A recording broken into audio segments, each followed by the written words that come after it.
Bismillahirrahmanirrahim. Assalamualaikum warahmatullahi wabarakatuh. Alhamdulillah, pada kesempatan berikut ini kembali kita akan melanjutkan topik materi kuliah daring kita yang sekarang sudah masuk ke minggu kelima ya, dari mata kuliah teknologi ototronik. Untuk yang sekarang yang akan kita bahas adalah sistem VVTi ya. Minggu yang lalu kita sudah mengkupas materi sistem EV baik pada motor diesel maupun pada motor bensin ya. Nah, sekarang kita lanjut ke sini. VVTi itu yaitu Variable Valve Timing Intelligent atau sistem pengaturan katup yang dilakukan secara elektronik. Mari kita mulai. Kalau kita lihat istilah-istilah dari pengaturan katup elektronik itu bisa beragam juga ya, sama seperti kayak minggu yang lalu yang di sistem EV diesel.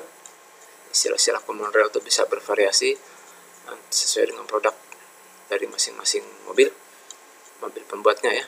Nah, di sini kita perhatikan ada istilah yang disebut dengan VVTi, yaitu Variable Valve Timing Intelligent, yang pengembangannya itu VVTLi ya, jadi Variable Valve Timing Lift Intelligent.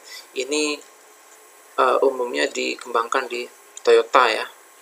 Sedangkan yang kedua ini VTEC yang dikembangkan Honda, pengembangannya yaitu Intelligent VTEC. Jadi Variable Valve Timing and Lift Electronic Control ini, untuk yang Intelligent VTEC-nya itu dilengkapi dengan mekanisme memajukan dan memundurkan pengapian.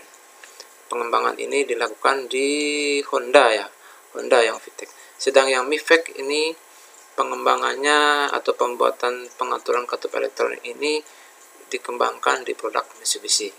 Ya, kepanjangan dari Mitsubishi Innovative Valve Timing Electronic Control System. Sedang yang paling bawah itu CVVT, Continuous Variable Valve Timing. Ini sedikit berbeda dengan CVT ya. CVT itu Continuous Variable Transmission. Jadi kalau yang ini double V-nya, Continuous Variable Valve Timing. Umumnya ini dikembangkan di mobil Hyundai. Secara umum dia mempunyai kemiripan satu dengan yang lainnya ya. Nah, silakan Anda pelajari lebih lanjut masing-masingnya. Silahkan cari di referensi-referensi internet untuk bisa membedakan antara satu dan lainnya. Untuk materi yang akan kita kupas sekarang, kita fokus yang dikembangkan oleh Toyota, yaitu yang kita sebut dengan VVTi tersebut. Coba kita perhatikan video berikut ini ya. Kalau kita asumsikan di sini adalah mesin yang non-EV, non-VVTi, mesin yang non-VVTi yang masih konvensional, maka bisa kita lihat katup masuk ini terbukanya itu di akhir buang, sebelum selesai buang dia sudah mulai terbuka. Jadi sebelum sampai titik mati atas atau top dead center dia sudah terbuka. Dan ini akan terus fix ya, akan terus begitu seterusnya, tidak berubah kalau pada mesin non-VVTi atau yang mesin konvensional. Jadi ini yang kita sebut dengan valve timing terjadi. Coba kita lihat. Nah, seperti ini contoh diagramnya. Ini contoh dari pembukaan katup tadi. Jadi misalkan ini. Jadi langkah hisap itu dari 8 derajat sebelum TMA sampai 40 derajat setelah TMB ya. Itu yang langkah hisap. Untuk yang selanjutnya langkah kompresi dilanjutkan ke sini. Kemudian nah, ini terjadi langkah kompresi sampai titik mati atas. Ini pembakaran sini ya. Terus yang ke sini langkah usaha. Nah, sebelum titik mati bawah dilanjutkan dengan langkah buang. Ya, langkah buang. Jadi di sini kita lihat ada overlap. Ya, overlap tuh posisi di mana kedua katup, baik katup masuk maupun katup buang, sama-sama terbuka, terjadi di akhir langkah buang, di awal langkah hisap. Untuk yang konvensional atau yang non-VVTi ini akan terus kejadian seperti ini. Tidak bisa divariasikan, tidak bisa dirubah-rubah. Katup masuk akan terbuka. Untuk contoh mesin ini yaitu 8 derajat sebelum TMA di akhir langkah buang itu. berakhirnya itu 40 derajat setelah titik mati bawah untuk langkah hisapnya. Sedang katup buangnya dia berakhir adalah 9 derajat setelah TMA. Maka di sini ada overlap sekitar 17 derajat. Kejadian ini akan terus fix ya, tidak berubah, tidak bisa dirubah-rubah untuk mesin yang non-VVT-i. Dan ini saya pikir Anda sudah mempelajarinya cara pembacaan dari pembukaan katup ini di motor bensin ya, mata kuliah motor bensin. Oke. Ini untuk membandingkan nanti pada saat kita mempelajari VVT-i. Baik, kita coba lanjut lihat video berikutnya. Ya. Kalau putaran idle kan posisi katup masih tertutup, maka kevakuman sangat tinggi di sini. Tadi kita perhatikan mesin yang non VVT-i.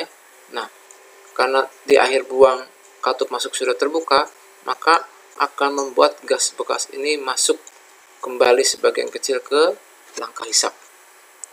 Nah, hal inilah yang membuat pada saat terhisap, campuran gas bekas juga ikut terhisap kembali ke sini, sehingga membuat mesin nggak stabil.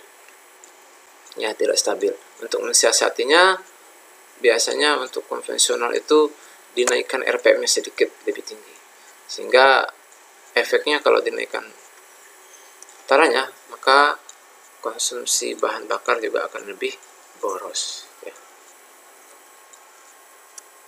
Oke, jadi itu tadi kalau untuk langkah hisap putaran rendah, jika overlapnya terjadi atau katup masuknya dibuat terbuka sebelum langkah buang selesai, maka akan terjadi pemasukan kembali gas bekas ke intake manifold seperti ini, sehingga pada saat dihisap ada gas bekas yang ikut terhisap dan membuat pembakaran tidak stabil. Efeknya adalah mesin tidak stabil ya, akan lebih kasar, sehingga kalau untuk mesin konvensional itu adalah akan dinaikkan RPM. Nah, untuk yang VVT-i ya, valve timingnya dirancang bervariasi seperti ini ya. Jadi kalau kita perhatikan yang valve timing yang dirancang seperti ini. Ini contoh yang di K3FE, EJFE ya. Jadi mesin yang di Daihatsu maupun Toyota ini. Contohnya besarnya adalah seperti ini. Untuk katup masuk dia awalnya 30 derajat sebelum titik mati atas ya, tapi bisa juga nanti dia dalam kondisi tertentu, putaran tertentu, dia 12 derajat setelah titik mati atas baru terbuka. Jadi ada range sekitar 42 derajat. Ini yang disebut dengan variable valve timing. Jadi pembukaan katupnya ya, pembukaan katupnya dibuat bervariasi untuk katup masuknya. Jadi dari 30 sampai 12 derajat setelah TMA. Otomatis penutupan dari katup masuknya juga akan terjadi sama. Karena kalau bergeser di sini, ya ujungnya juga bergeser di sini ya. Jadi kalau tadi 30 sebelum TMA dia sudah terbuka, maka dia berakhir 10 setelah TMB. Tapi kalau dia 12, maka berakhir di 52 setelah TMB. Ini yang kita sebut pembukaan katup masuknya dibuat variabel atau dibuat variasi. Yang ini yang diatur secara elektronik ya, yang tadi di konvensional itu tidak bisa dilakukan seperti ini. Dia akan fix terus. Misalkan tadi 8 derajat di sini, kalau gambar sini kan 30 ya, yang gambar sebelumnya tadi 8 derajat, itu sesuai dengan kondisi mesin masing-masing ya. Jadi akan terus fix seperti itu. Silakan Anda lengkapi ya, contoh jenis mobilnya untuk K3FE, EJFE, supaya Anda lebih tahu. Ini contoh mesin ya, saya tadi gambaran, inilah mesin yang ada di Toyota maupun di Daihatsu. Tapi silahkan lihat contoh mobilnya apa, Anda pelajari ya.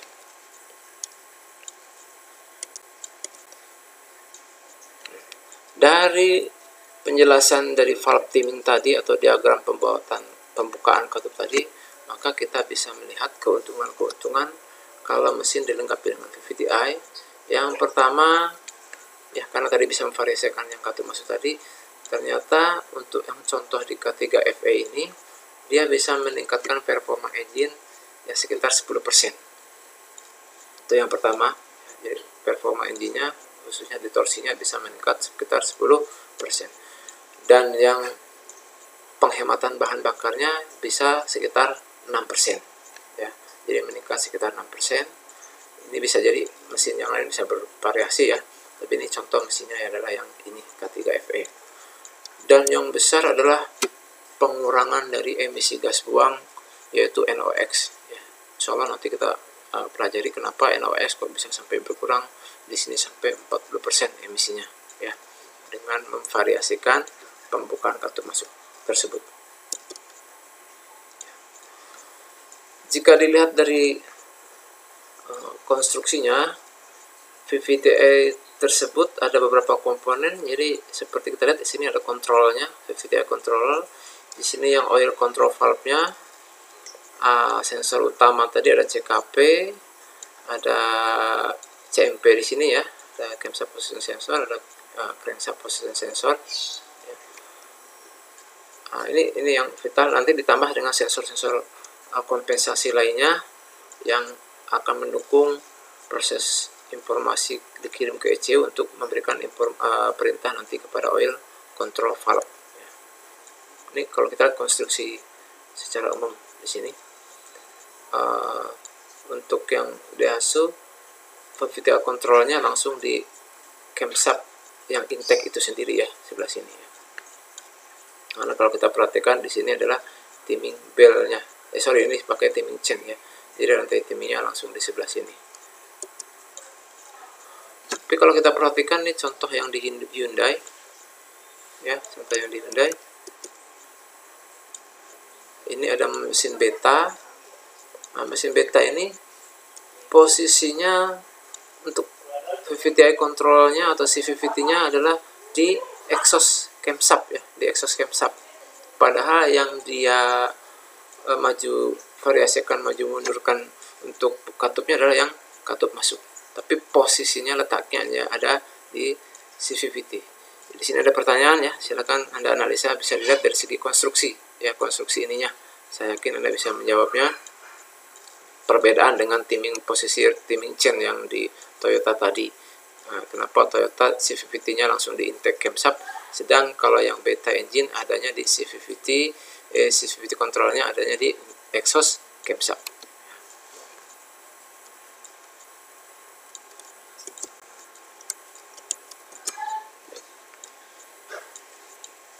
Coba kita perhatikan.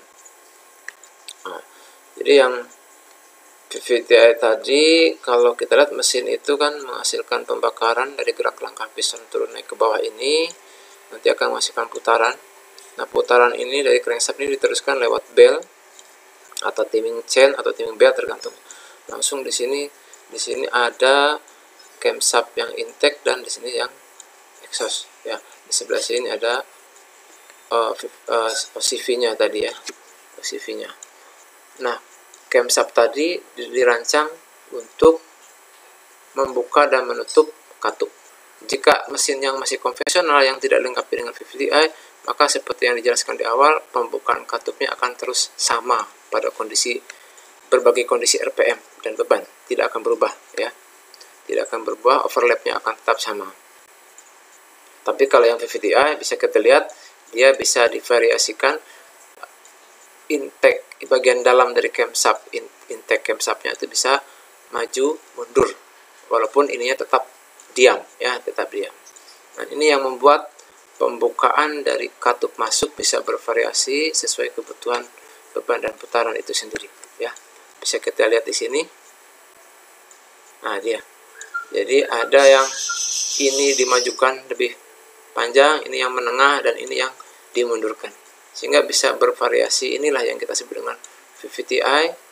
Kapan ini akan posisi seperti ini, kapan harus dimundurkan, kapan harus dimajukan, nanti kita simak penjelasan berikutnya.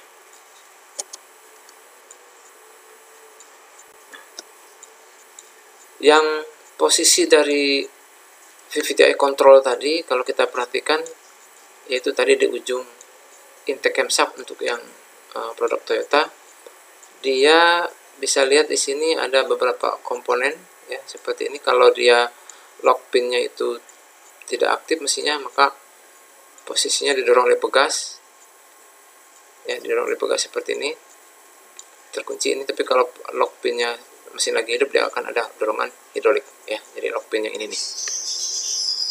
Di sini juga ada fan.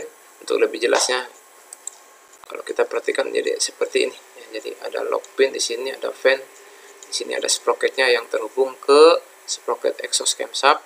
Di sini ada housingnya, dan inilah nanti yang bisa membuat dia menggeser-geser bagian dalam dari intake camshaft itu sendiri, ya, pada saat oli diberikan atau dialirkan dari pompa yang lewat pengontrolan dari ECU tadi, lewat OCV, ya.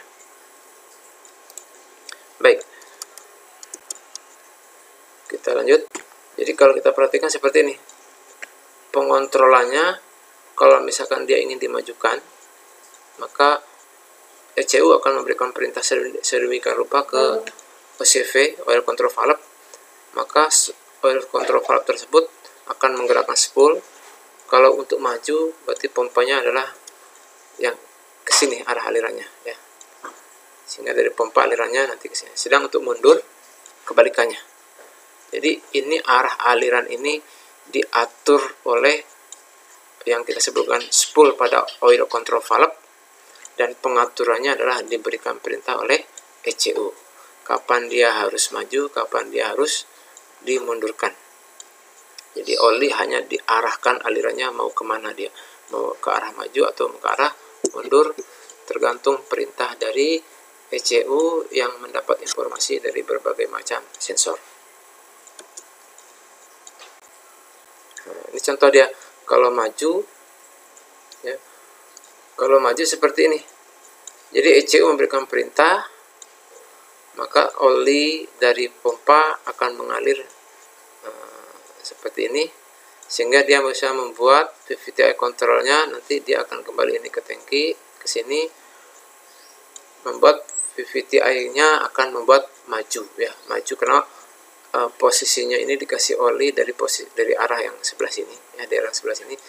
Ini membuat putaran mesin akan dimajukan untuk camshaft intake-nya, ya. Kalau simbolnya di sini dibuat sinyalnya besar, ya, dari ECU, ya, sinyal besar.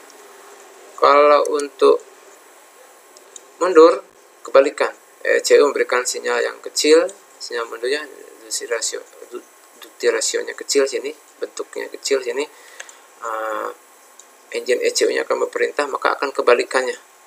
Jadi pompa diarahkan alirannya jadi ke arah sini, ke arah kebalikannya, maka akan membuat dari arah sisi sini, sehingga akan berbalik ke sini, sehingga dia akan membuat mundur.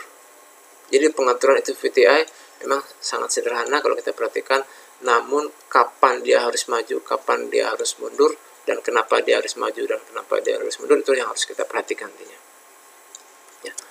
Kalau posisi maju maupun posisi mundurnya sudah ditemukan, sudah ditentukan, misalkan dia sekian derajat sudah diminta oleh ECU sesuai dengan beban dan putaran yang ada, maka tidak boleh terus maju terus ataupun mundur terus.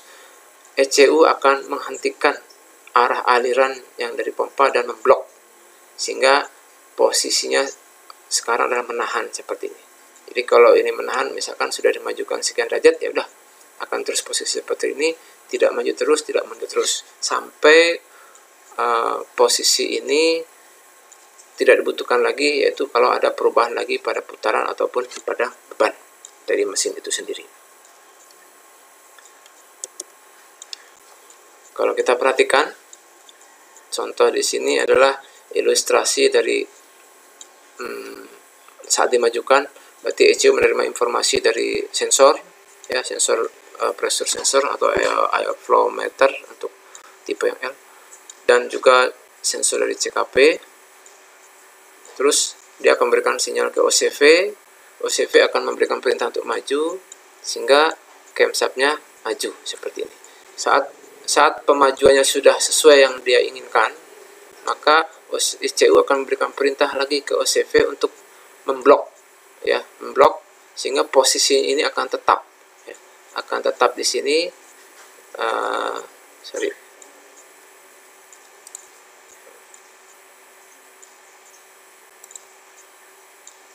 ya. Jadi posisi ini akan tetap pada posisi yang diharapkan ya.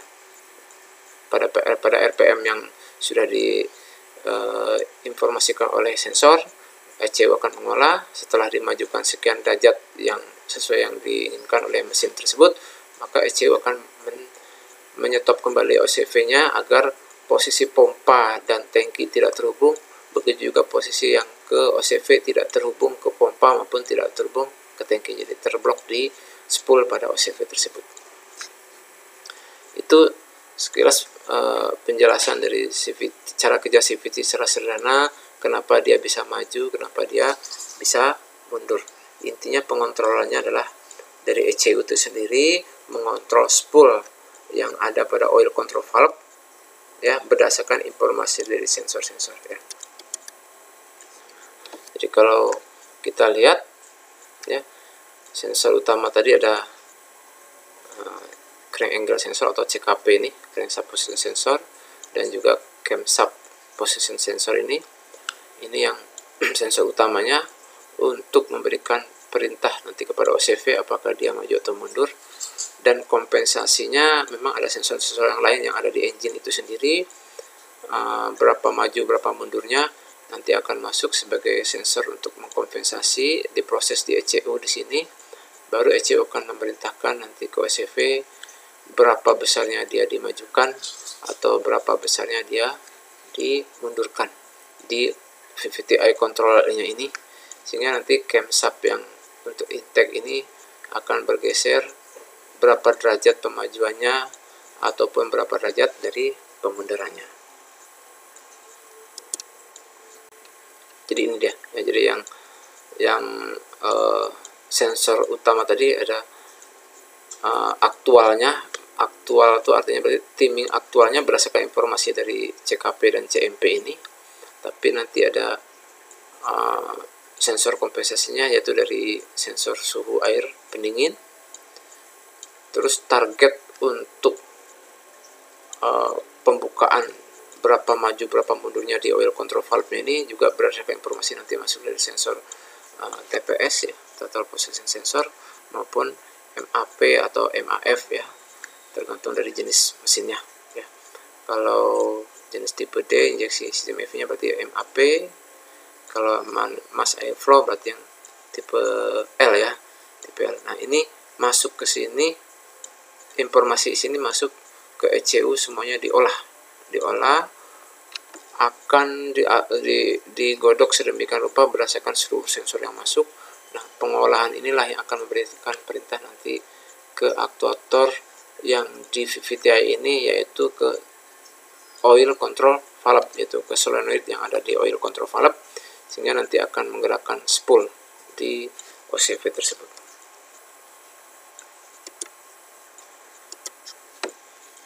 Nah, kenapa tuh kira-kira mesin tuh harus dilengkapi dengan VVTi? Ya, setelah lihat penjelasan-penjelasan tadi, kita sekarang bisa lebih memahami lagi untuk kedepannya ya, kenapa mesin harus dilengkapi VVTi, kenapa katup itu harus dimajukan, katup itu harus dimundurkan ya. Kita akan bahas di minggu ke-6 ya, insya Allah akan kita lanjutkan minggu selanjutnya. Untuk saat ini, untuk minggu ke-5 kita cukupkan sampai sini dulu penjelasannya. Insya Allah minggu besok kita akan melanjutkan menjawab pertanyaan yang ini. Baik, demikian untuk pertemuan kali ini, semoga ada manfaatnya. Terima kasih. Kita akhiri dengan Assalamualaikum warahmatullahi wabarakatuh.